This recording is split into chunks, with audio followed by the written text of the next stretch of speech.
کر جاؤ، اگر کچھ ہو سکے تو خدمت اسلام کر جاؤ۔ محترم سامعین اکرام، دین اسلام اللہ تعالیٰ کا پسندیدہ دین ہے۔ یہ دین دینی فطرت ہے۔ دین اسلام ایک سچا اور برحق دین ہے۔ یہ دین تمام دینوں سے بہتر ہے۔ قیامت تک کے آنے والے انسانوں اور جناتوں کے لیے اللہ تعالیٰ نے دین اسلامی کو منتخب کیا ہے۔ فرمان الہی ہے، آج میں نے تمہارے لیے تمہارا دین مکمل کر دیا اور تم پر اپنی نعمتیں پوری کر دی اور تمہارے اسلام کو دین کے طور پر پسند کیا۔ اب قیامت تک کے آنے والے انسانوں کی کامیابی و کامرانی کا راز دین اسلام میں مضمر ہے۔ اس دین کے علاوہ کوئی دین قابل قبول نہیں۔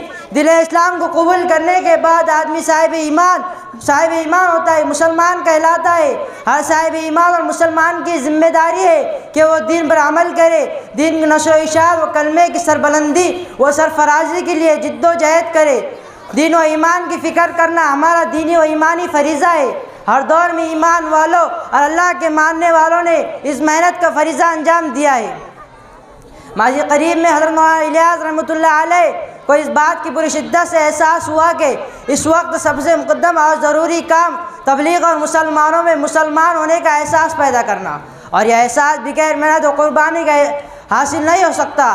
دنیا کا معمولی سا فن ہنر حاصل کرنا چاہے تو بغیر محنت اور قربانی کا حاصل نہیں ہو سکتا، تو دین بغیر محنت و قربانی کی زندگی میں کیسے آئیں گا؟ حضرت مولانا الیاس فرمایا کرتے تھے کہ اگر کروڑوں کے واسطے لاکھوں نے اٹھیں گے تو کیسے کام ہوگا؟ نہ جاننے والے کروڑے، جاننے والے اتنے لاکھ نہیں۔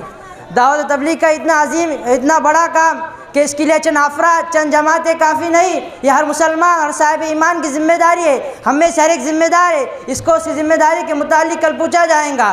آج گھر گھر میں بے دینی کی آگ لگی ہوئی ہے۔ لاکھوں لوگ نماز اور روزے سے غافل ہے۔ ہزاروں لوگ ایسے جن کا کلمہ بھی صحیح نہیں، ان کی کون فکر کرے گا؟ اللہ تعالی ہم سب کو اخلاص کے ساتھ اس عظیم کام کو کرنے کی توفیق عطا فرمائے۔ وما علینا الا البلاغ۔